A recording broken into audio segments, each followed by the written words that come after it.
जीवन का उद्धार व्रताचरण से होता है। व्रताचरण हमारे जीवन का सार है। व्रताचरण के अभाव में आत्म उद्धार असंभव है। व्रत संयम हमारी साधना का मूल है। ये केवल प्रवृत्ति मात्र नहीं अपितु कर्म निर्जरा का सातिशय निमित्त है। इस आशय की बात विगत दिनों से आप सबके बीच निरंतर चल रही है। संयमाचरण जिसे मुनि अपनाते हैं उनका स्वरूप बताते हुए कहा गया, पंचइंदी संवरणम पंचवया पंचविंश क्रियासु पंच समिदो तय गुत्तो संयम चरणम हवे निरायारम। बात समिति तक की हो गई, आज बात गुप्ती की है। मुनिराज 3 गुप्तियों से युक्त होते हैं और ये गुप्ती हमारी आत्मा की सुरक्षा का अमोघ उपाय है।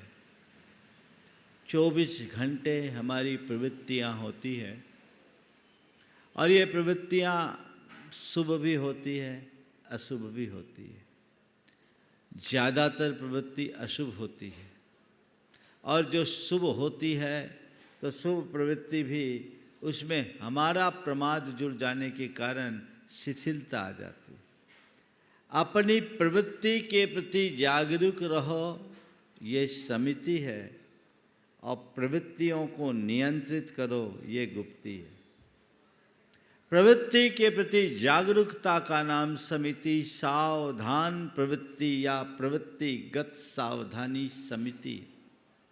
लेकिन प्रवृत्ति में आकुलता है, विकल्प है, इच्छा का विस्तार है, उसे निरुद्ध करो और यथासंभव नियंत्रित करने की कोशिश करो। इसलिए समिति से एक कदम आगे गुप्ती है, जिसे मुनिराज अपनाते हैं।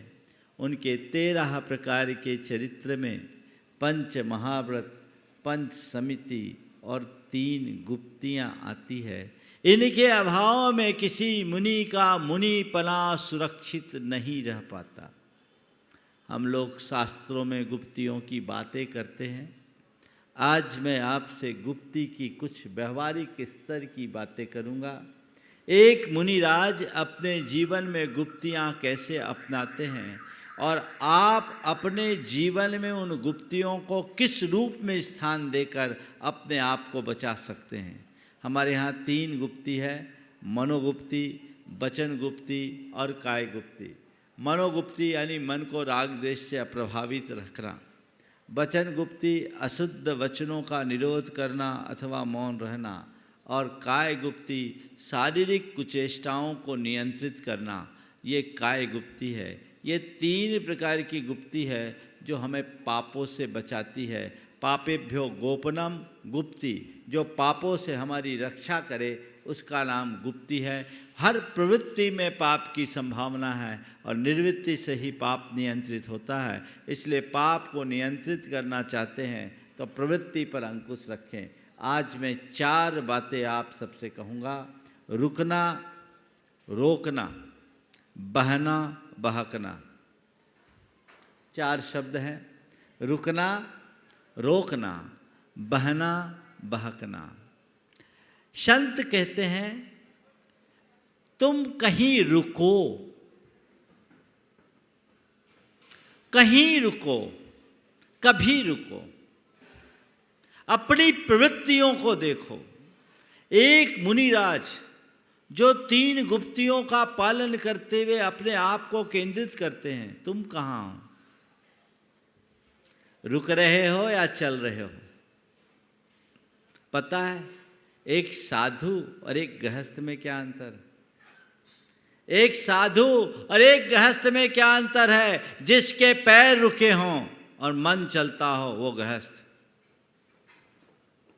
जिसके पैर रुके हों मन चलता हो वो गृहस्थ, और जिसका मन रुका हो पांव चलता हो वो साधु। संत कहते तुम पांव से रुके हो, मन से भी रुको। पांव से चलते रहो, कोई कठिनाई नहीं, लेकिन मन से चलते रहोगे तो भटकते रहोगे, भटकते रहोगे, भटकते रहोगे। आज तक के अतीत का इतिहास हमारा तुम्हारा सबका यही है। मन की नियंत्रणहीन प्रवृत्ति के कारण ही हम संसार में भटके। संत कहते जागो, चेतो, बोध प्रकट करो और रुको, थमो, सुनिश्चित करो आखिर मैं कहां भटक रहा हूं। मन की दुष्प्रवृत्ति को नियंत्रित करना मनोगुप्ती है। अपने मनोदशा का विश्लेषण करके देखिए, मेरे मन की स्थिति क्या है, मेरी मन की स्थिति क्या है।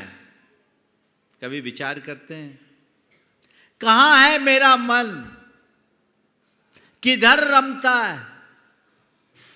भाग रहा है, भाग रहा है, अब तक केवल भागा भागा भागा ही फिर रहा है। ध्यान रखना, जो अबोध है वो भागता है, जो जागता है वो रुकता है।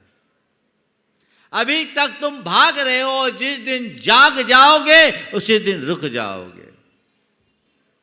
अभी तो प्लानिंग चलती है, ये करना है, फिर वो करना है, फिर ऐसा करना है, फिर वैसा करना है, ये हो जाए फिर वो हो जाए। क्या प्लानिंग है? 5 इंद्रिय के विषय, कषाय, गोरख धंधा, इसके अलावा मन कहाँ रहता है? भाई यहाँ अब हमें रुकना है, विराम लेना है, एक लाइन खींचना है। व्रत ग्रहण करने का मतलब ही है अपने पापों पर विराम चिन्ह लगाना, पापों में विराम देना। व्रत ग्रहण करने का मूल मतलब यही है कि हम पापों में विराम दें, और पापों में विराम दें यानी रुक जाएं। रोको, रुकने के बाद है रोकना। हमने एक दायरा बनाया, वहां रुक गए, अब उसके बाद अपने मन को उससे बाहर नहीं जाने देना। रोकना गुप्ती है, रुकना व्रत और समिति है। रोकना गुप्ती है, सम्यक योग निग्रहो गुप्ती। मैंने एक अपना दायरा बनाया, उस दायरे के भीतर रहना मैंने सुनिश्चित किया, लेकिन उसके बाद भी मेरा मन मुझसे दूर जा सकता है। प्रायः ऐसा ही होता है, जिन चीज़ों से हम बचना चाहते हैं मन में वे ही बातें ज़्यादा आती है। जिन चीज़ों से बचना चाहते हैं उन्हीं की बातें ज़्यादा आती है। एक व्यक्ति ने कहा, महाराज जी जब तक व्रत नहीं लिया था, विकल्प नहीं होता था, जब से मैंने परिज्ञा परिमाण ले लिया तो अब मुझे पैसे ही पैसे की चिंता होती। ये मन का स्वभाव है, जहाँ रोकोगे वहीं वो भागेगा। एक बड़ी पुरानी कहानी है, एक राजा था, उसके सिर में बाल नहीं थे। अब उसके मन में फितूर के मेरे बाल उगे। बहुत सारे वैद्यों को बुलाया, चिकित्सकों को बुलाया, सब उसका ट्रीटमेंट करे, पर बाल उगे तब तो। अब बाल उगे नहीं, राजा क्षुब्ध हो जाए, उसको सबको दंड दे दे, कैद कर दे। सारे वैद्य हकीम परेशान। एक अनुभवी वैद्य एक बार उसके पास पहुंचा और उसने कहा कि महाराज आपके लिए मैं एक अद्भुत रसायन लेकर आया हूँ।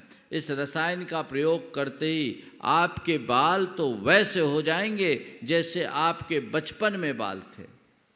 राजा बहुत खुश हुआ, बोला ठीक है रसायन दो, मैं उसका सेवन करूँगा। बोले महाराज आप ये रसायन 100% काम करते, अमोघ रसायन है, लेकिन इसकी एक शर्त है। बोले क्या शर्त है? बोले जितने दिनों तक इस रसायन का आप सेवन करें उतने दिनों तक आपको 2 चीज़ें याद नहीं रखनी। बोले क्या? बोले टूटे चप्पल और सड़े टमाटर। टूटे चप्पल और सड़े टमाटर का ख्याल मत करना, नहीं तो ये रसायन काम नहीं करे। राजा ने कहा, हमने जीवन में कभी टूटे चप्पल की बात नहीं सोची, सड़े टमाटर का ख्याल नहीं किया, ये क्या है? तो सामान्य सी बात। बोल ठीक। अब वो दवाई ले, और जिस समय दवाई ले उसी समय टूटे चप्पल, सड़े टमाटर। दवाई ले, टूटे चप्पल, सड़े टमाटर, बड़ा परेशान। बोला बाल तो गए एक तरफ, अब सब तरफ मुझे टूटे चप्पल सड़े टमाटर, टूटे चप्पल सड़े टमाटर, टूटे चप्पल सड़े टमाटर दिखते हैं, आखिर मैं क्या करूं?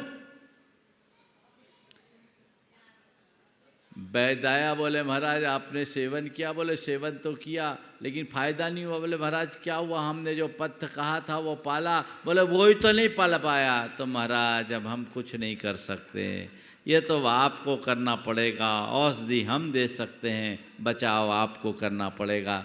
राजा को समझ में आ गई बात, उसका फितूर वहीं उतर गया। मैं भी आप सबसे कहता हूँ, हम सबके मन की ये दुर्बलता, बल्कि मन का ऐसा कुछ स्वभाव है, जहाँ जाने से हम रोकना चाहते हैं वो उधर ही भागता है। ध्यान रखना, मन उत्पथगामी है, उसका स्वभाव ही गलत रास्ते पर जाने का है। मन भागेगा, भागने दो, उसे रोको, प्रयत्न पूर्वक रोको। सम्यक योग निग्रहो गुप्ति। भले प्रकार से अपनी प्रवृत्ति को नियंत्रित करना गुप्ती है। अगर मन भाग रहा है, रुकना नहीं चाह रहा है, हमें रोकना है, कैसे रोके? तो मन को सम्यक दिशा दर्शन दीजिए, मन को एडवाइस दीजिए, ये काम मुझे नहीं करना तो नहीं करना, और ये काम मुझे करना है तो करना है। ये मन में वैसे भाव जगाने चाहिए। हम लोगों से बोलते हैं, महाराज जी आप लोगों का मन कभी पाप के कार्यों में नहीं लगता। बोले भैया हमने अपने मन को इतना प्रशिक्षित कर रखा है कि पाप की तरफ देखता ही नहीं। एक बार एक युवक ने मुझसे पूछा, महाराज जी आपके पास इतनी सारी महिलाएं आती है, बहनें आती है, आपके मन में कभी विकार नहीं आता? आपके पास इतनी तरह की महिलाएं आती हैं और लोग आते हैं, आपके मन में कभी विकार नहीं आता? मैंने उससे सवाल किया, ये बताओ जब तुम अपनी माँ या अपनी बहन के सामने रहते हो, क्या तुम्हारे मन के में विकार आता है? जब तुम अपनी माँ या अपनी बहन के सामने रहते हो, क्या तुम्हारे मन में कोई विकार आता? बोले महाराज हमारी वैसी दृष्टि ही नहीं रहती। मैंने कहा बस यही हम सबकी साधना का रहस्य है। तुम्हें कोई एक माँ है, तुम्हारी कोई एक माँ है, तुम्हारी कोई 2-4 बहनें होगी, हमारी दृष्टि में संसार की हर स्त्री में माँ या बहन की छवि दिखती है। तो वो पवित्रता अपने आप आती है। मन अनियंत्रित है, बेलगाम है, उत्पथगामी है, वो भागेगा। लेकिन जो जागता है वो मन को रोकने में समर्थ हो जाता है। रोकना है, रोको, सम्यक रूप से रोको, उसे सही एडवाइस दो, ये मेरा दायरा है, इससे बाहर तुम्हारे लिए कोई गुंजाइश नहीं है, तुम्हें इसके भीतर ही रहना है। एक छोटा बच्चा होता है ना, जैसे जैसे चलना सीखता है तो उसका मन होता है खेलना, बाहर जाना। तो माँ क्या कह देती है, बेटा देख तेरे को खेलना है तो खेल, पर आंगन के भीतर खेलना, आंगन के बाहर नहीं। हालांकि अब तो घरों में आंगन ही नहीं बचे, ज़माना ही बदल गया। लेकिन पुराने ज़माने में यही कहा जाता था, बेटा तेरे को खेलना है खेल, आंगन के भीतर खेलना, आंगन के बाहर नहीं। और बच्चा उसे ही अपना एक दायरा मान लेता है और आंगन के भीतर खेलता रहता है, वो सुरक्षित रहता है। और आंगन का उल्लंघन कर देने पर खतरा होता है। हम लोग भी अपने मन को कह देते हैं, ये तेरा दायरा है, तू अपने 5 महाव्रतों की परिधि में जितना खेलना है खेल ले, उससे बाहर जाने की तुझे कोई अनुमति नहीं है। मन रुकता है, रुकता नहीं, रोका जाता है। मन को रोकने की कला सीखिए। ऐसी बातों से मन को अप्रभावित रखिए। एक बार मुझसे पूछा गया, महाराज जी यहीं पर जब 2014 में थे, मूलचंद जी लुहाड़िया ने मुझसे एक सवाल किया था, महाराज जी आप गुणायतन का इतना बड़ा प्रकल्प कर रहे हैं, हमारे मन में एक विकल्प है, कहीं आपके सामायिक में तो गुणायतन का प्रकल्प नहीं आ जाता? सवाल है, होगा। मैंने कहा भैया मैं औरों की नहीं कहता पर अपनी कहता हूँ। मैंने एक अपनी ऐसी व्यवस्था रख रखी है कि जिस समय जो फाइल खोलनी होती वही खोलता हूँ, और जितनी देर के लिए खोलनी होती उतनी देर के लिए खोलता हूँ। जब तक फाइल खुली है तो खुली है, फाइल बंद तो बंद। जो फाइल खोलना वही फाइल खोलना, और जितनी देर के लिए खोलना उतनी देर के लिए खोलना है। आप रोज अनुभव करते हो शंका समाधान में, एक प्रश्न से दूसरे प्रश्न का कोई तारतम्य नहीं, लेकिन पहले का असर दूसरे पर नहीं और दूसरे का असर पहले पर नहीं। बस यही हमारी कुशलता होनी चाहिए। जो काम करना है जितनी देर के लिए करना है, जो प्रयोजनी वो करो, अप्रयोजनी तो करो ही मत। पर प्रयोजनी को भी उतनी ही देर तक प्रयोजन से उतना ही प्रयोजन रखो जितना कि जरूरी है। तो ये गुप्ती रोकना, अगर हम उसी में बह जाए तो बहक जाएंगे, भटक जाएंगे।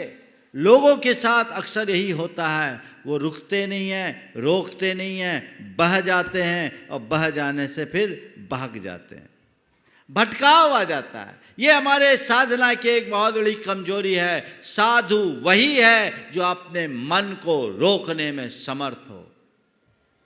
आकार के प्रति मन जाना ही नहीं चाहिए।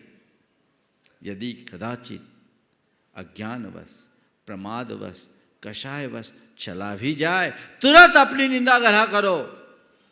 रिवार्ड नहीं, ये गलत कर दिया, मैंने अपनी बाउंड्री क्रॉस कर दी, ये अब कतई संभव नहीं, ये मुझे नहीं करना, नहीं करना, नहीं करना। ये साधु जीवन की बात है, और इसी के बदौलत वे पूरे जीवन अपनी साधना को साध पाते हैं। ध्यान रखना, मुनि बनना कोई साधारण काम नहीं है। कदाचित मुनि बनना फिर भी सरल है, पर मुनित्व को निभाना बहुत कठिन है। मुनि बने को वही निभा पाता है जो अंदर से जागा रहता है।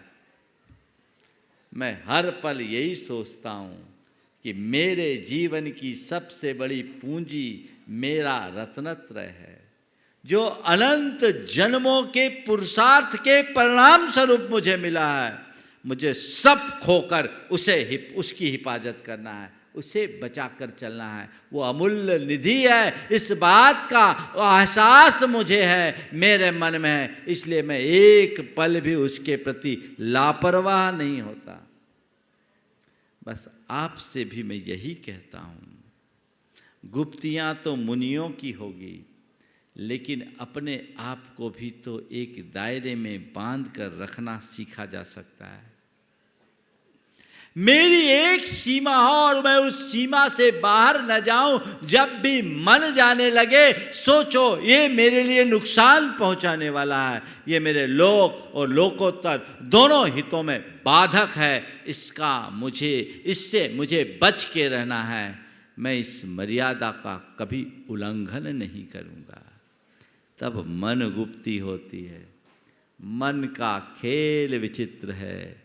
मन तो कल्पनाओं के जाल बुनता है, और ऐसे जाल कि अपनी कल्पना जाल में मनुष्य खुद उलझ के रह जाता है।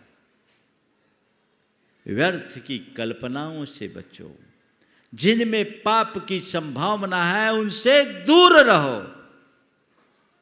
ये रास्ता सतत बना करके चलना चाहिए, और जो ऐसे रास्ते पर चलते हैं वे ही सच्चे अर्थों में अपना जीवनोत्कर्ष कर पाते हैं। तो मन को राग देश से अप्रभावित रखना। बोल चाल की भाषा में बोलूं तो व्यर्थ की बातों में जी उलझाने से बचना। व्यर्थ की बातों में जी उलझाने से बचना। बहुत लोग हैं जो व्यर्थ की बातों में जी उलझाते हैं। थोड़ा हिसाब लगाओ, 24 घंटे में काम की बातें ज़्यादा सोचते हो या बिना काम के। वैज्ञानिक कहते हैं एक मनुष्य के मन में 24 घंटे में 60,000 विचार आते हैं। कितने विचार? 24 घंटे में 60,000 विचार, एक घंटे में 2,500 विचार। समझ गए? इतने विचार एक दिन में आते हैं। काम के कितने हैं? काम के कितने हैं? हाँ, हिसाब लगा। काम के कितने? महाराज काम के तो बहुत कम, बेकाम के ही ज्यादा हैं। उसी पर तो लगाम लगाना है। ये फिजूल का जो चिंतन होता है ना, वो क्या करता है।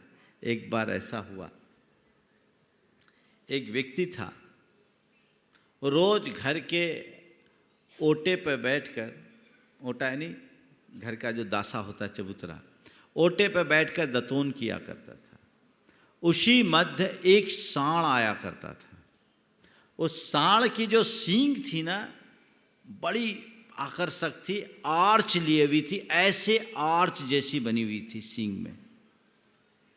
सांड की सींग में ऐसी आर्च बनी, और वो सोचता था, एक दिन उसके मन में ख्याल आया, इस सांड की सींग में मेरी गर्दन घुसेगी कि नहीं घुसेगी, मेरा सिर घुसेगा कि नहीं, इस सांड के सींग में मेरा सिर घुसेगा कि नहीं। अब रोज उसका दतोन करना, उसी समय सांड का आना, और सांड के आते ही इसके दिमाग में फितूर चढ़ना, इसकी सींग में मेरी गर्दन घुसेगी कि नहीं, इसकी सींग में अपनी गर्दन घुसेगी कि नहीं, इसकी सींग में मेरा सिर घुसेगा कि नहीं, इसकी सींग में मेरा सिर घुसेगा कि नहीं। अब रोज रोज के इस विचार के द्वंद्व से वह भी तंग आ गया, और एक दिन सोचा प्रैक्टिकल करके देख लो ना, प्रैक्टिकल करके देख लो ना। और जैसे ही सांड आया, दिमाग में विचार आया, और उसने अपनी गर्दन उसमें घुसा दी। फिर आप सबको पता है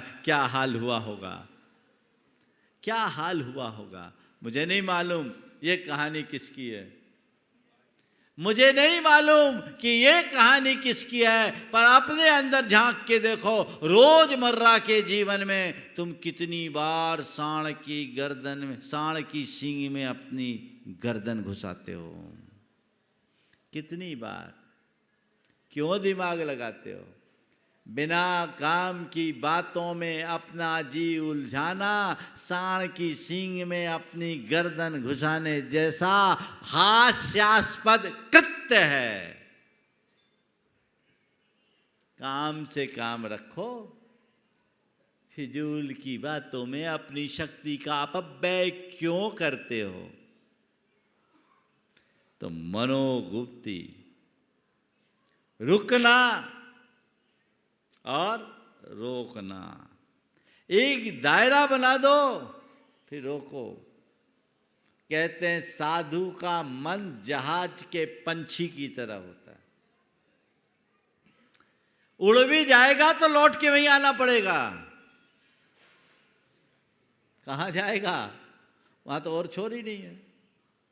तो अपना एक दायरा बनाए, हर व्यक्ति को अपने जीवन की एक सीमा रेखा बनाकर रखनी चाहिए। उसके लिए वज्र संकल्प लेना चाहिए कि मैं इस मर्यादा का किसी भी स्थिति में उल्लंघन नहीं होने दूंगा। और यदि उधर से बाहर मन जाने लगे तो उसे सही तरीके से समझाकर वापस लौटाऊंगा। नहीं, लौटना है, ये काम ठीक नहीं, प्रमाद हावी हो, नहीं, हटाओ। प्रमाद को अपने ऊपर हावी मत होने दो। आचार्य महाराज का स्वास्थ्य खराब था, अंतराय भी था। 1 मिनट हमने निवेदन किया, थोड़ी देर आप विश्राम कर ले तो अच्छा है। एक पल को उनका मन भी आ गया कि मैं विश्राम करूं, पर हाथ में पिछी उठाई परिमार्जन करने के लिए, तभी ख्याल है ये प्रमाद है। बैठ गए, एकदम तन गए, पहले से ज़्यादा स्फूर्ति नहीं लेटना। ये प्रमाद है, नहीं लेटना। बस यही जागरूकता तो मनुष्य को संभालता। हालांकि अस्वस्थता में लेट जाना उनके लिए बुरा नहीं था, अगर लेटते भी तो अंदर से जागे थे। लेकिन जो जागरूकता के चरम पर रहता है वो अपनी हर प्रवृत्ति में सावधान रहता है, ये हमेशा ध्यान में रखना। जिसके हृदय में जागरूकता होती है वो अपने प्रत्येक प्रवृत्ति में सावधान होता है। ये प्रमाद है, ये समझ अंदर हो, गुप्ती आ जाएगी। तो रुको, रोको, रुकना, रोकना, बहना। कुछ लोग तो हैं एकदम बह जाते हैं, भावनाओं का ज्वार आता है, सारी मर्यादाएं खो जाती है, बह गए, एकदम बह गए, आपाई खो देते हैं। कब क्या कहना, कब क्या करना, कब क्या सोचना, कुछ भी पता नहीं। और जब बहते हैं, भावनाओं में बहने से इंसान बहकता है। वचन गुप्ती, अशुद्ध वाणी का निरोध करना अथवा मौन रहना। आप अपने मन से पूछो, आपके मुख से अनर्गल कब निकलता है? मन से पूछो, मुख से अनर्गल शब्द कब निकलते हैं? पता है? जब आप भावनाओं में बह जाते हैं, आपे से बाहर होते हैं, क्रोध का आवेग होता है या भावनाओं का उद्रेक होता है। भावनाओं का होना बुरा नहीं है, मनुष्य को भाव शून्य कभी नहीं होना चाहिए। भावना हो पर नियंत्रित। भावनाओं में बहोगे, बहकोगे, मर्यादाएं खंडित होगी, नियंत्रण नहीं हो पाएगा, जीवन की दिशा कभी व्यवस्थित नहीं हो पाएगी। इसलिए भावनाएं हो, भावनाओं का ज्वार ना हो। और यदि कदाचित भावनाओं का उभार भी आ जाए तो अंदर इतनी जागरूकता हो कि आप तटस्थ बने रहो, बहो मत। तत्क्षण अपनी निंदा गरहा करके अपने आप को रोको। हा दुट्ठ कयम, हा दुट्ठ चिंतियम, भास्यम च हा दुट्ठम, अंतो अंतो टज्झामी पच्छुत्तावेन बेअंतो। हाय मैंने बुरा किया, हा दुट्ठ चिंतियम, मैंने बुरा सोचा, हाय भास्यम च हा दुट्ठम, मैंने बुरा बोला। इसका मुझे अंदर ही अंदर घोर पश्चाताप है। अंतो अंतो डज्झामी, मैं अंदर ही अंदर बहुत पश्चाताप का एहसास कर रहा हूं, अंदर ही अंदर झुलस रहा हूं। अंतो अंतो डज्झामी, मेरे अंदर आग सी लग गई है। किसकी? पश्चाताप की।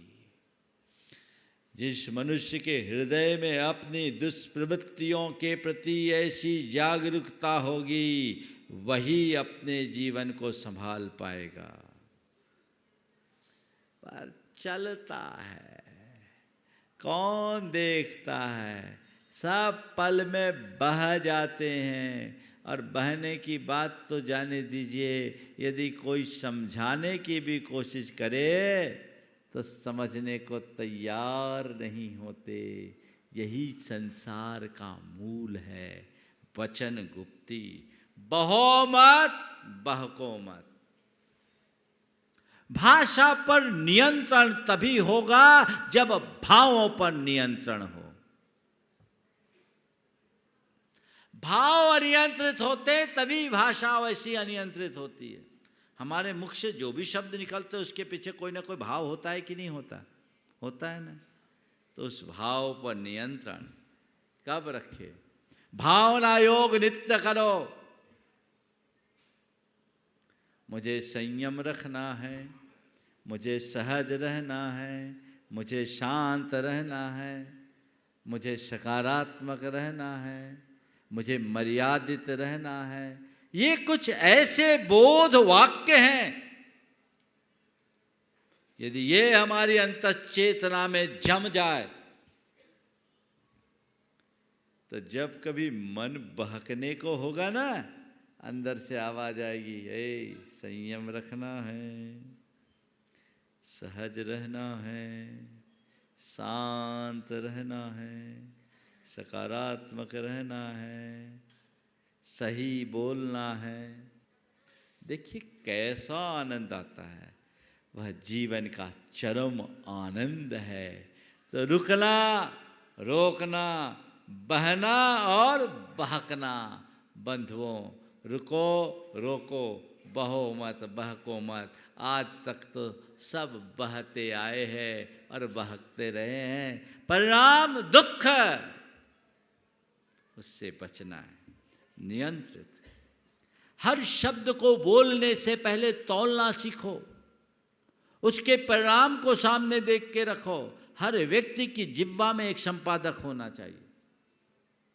मुझसे लोग बोलते हैं, महाराज जी आप बोलते हैं तो आपकी बातें ऐसे कैसी होती है। हमने कहा मेरा एडिटर मेरे जिह्व में, मैं हर शब्द को एडिट करके बोलता हूँ, होश में बोलता हूँ, बेहोशी में नहीं बोलता हूँ। भले पहले से सोच के नहीं आता, पहले से सोच के नहीं आता, लेकिन बोलते समय इतनी जागरूकता रहती है कि मुझे क्या बोलना है, कैसा बोलना है, कितना बोलना है और कैसे बोलना है। स्वपर हितकारी वचन बोलना है, आगम के अनुरूप बोलना है, मधुरता के साथ बोलना है, दूसरों को न चुभे ऐसा बोलना है। ये जागरूकता ही तो मुझे बचाई है। नहीं तो क्या है, बोलना है तो कुछ भी बोल दो। बोलने से बवाल भी होता है और बोलने से बवाल मिटता भी है। ऐसा बोलो कि बवाल मिटे, ऐसा मत बोलो कि बवाल खड़ा हो।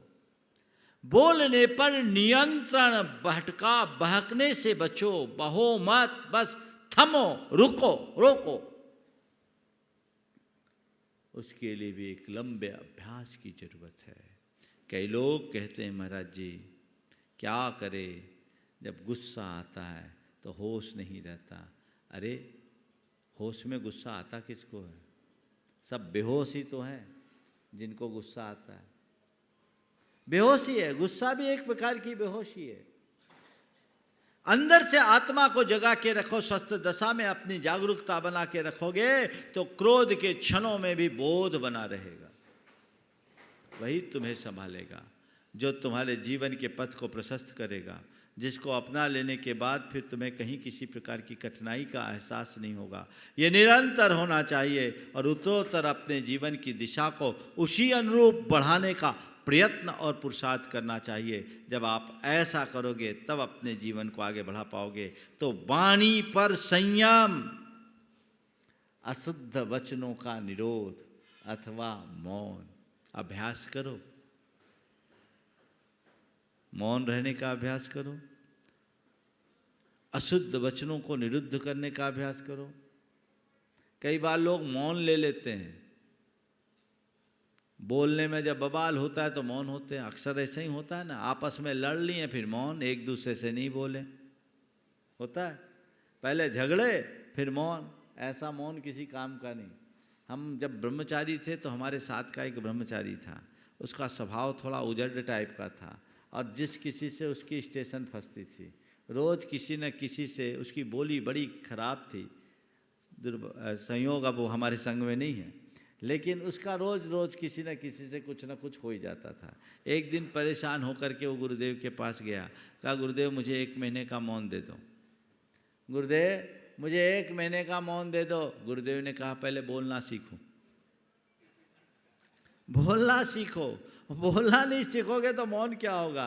तुम्हारा ये मौन तुम्हारी बोली से ज़्यादा बाचाल हो जाएगी। नहीं, अंतर मन से मौन रहो और कदाचित मौन नहीं रख सको तो इतना तो सुनिश्चित कर लो कि मैं मुख से अपशब्दों का प्रयोग नहीं करूँगा, और जब कभी भी मेरे मुख से अपशब्दों का प्रयोग होगा मैं उसकी निंदा करते हुए अपने आप को प्रायश्चित दूंगा, उससे जोड़ूंगा, तो हमारे जीवन का पथ प्रशस्त होगा। वही हमारे जीवन की उन्नति का आधार है। तो रुको, रोको, बहो मत, बहको मत। अब तीसरी है काय गुप्ती, शरीर की कुचेष्टाओं को नियंत्रित करना। कई लोग हैं जो मटकते ही रहते हैं, शांत नहीं बैठते। सभा में भी बैठेंगे तो कुछ नहीं तो उंगलियां चटकाएंगे, उंगली नहीं चटकाए तो हाथों से बत्तियां बनाते रहेंगे, और कुछ नहीं है तो चटाई के तिनके निकालते रहेंगे, और कुछ नहीं है तो अपना बाल खुजाएंगे, कान खुजाएंगे। अब कुछ नहीं है तो पांव हिलाएंगे। ये मन की चंचलता है। ऐसा अभ्यास तुम्हारा बन गया है। सावधान हो जाओ उसके प्रति। अपनी प्रवृत्ति को संयत रखो और एक बात अपने हृदय में स्थायी रूप से अंकित कर लो कि संयम में ही सुरक्षा है। संयम में ही सुरक्षा है और कोई दूसरा रास्ता नहीं है। तो ऐसे 3 गुप्ती को धारण करने वाले मुनिराज हम सबके लिए वंदनीय हैं। तो तुम जिन मुनिराजों की वंदना करते हो, जिनकी पूजा करते हो, सेवा करते हो, भक्ति करते हो, उपासना करते हो, कुछ अंशों में ही सही उनके कुछ आदर्शों को तो आत्मसात करो। उनके आदर्शों को आत्मसात करो, तब तुम्हारा जीवन धन्य होगा। तुम मनोगुप्ती नहीं रख सकते, कोई बात नहीं। वचन गुप्ती नहीं रख सकते, कोई बात नहीं। काय गुप्ती नहीं रख सकते, कोई बात नहीं। पर कम से कम ऐसा तो सुनिश्चित करो कि तुम अपने मन को बहने नहीं दोगे, तुम अपने वचनों को बहने नहीं दोगे और अपने शरीर की सीमा को तुम सुरक्षित रखोगे। ये तो बना के रखो। इतना तो किया जा सकता है। किया जा सकता है कि नहीं किया जा सकता है? किया जा सकता है। कब? जितनी देर आपके प्रवचन सुन रहे हैं तब। बाद में महाराज बात की मत पूछो।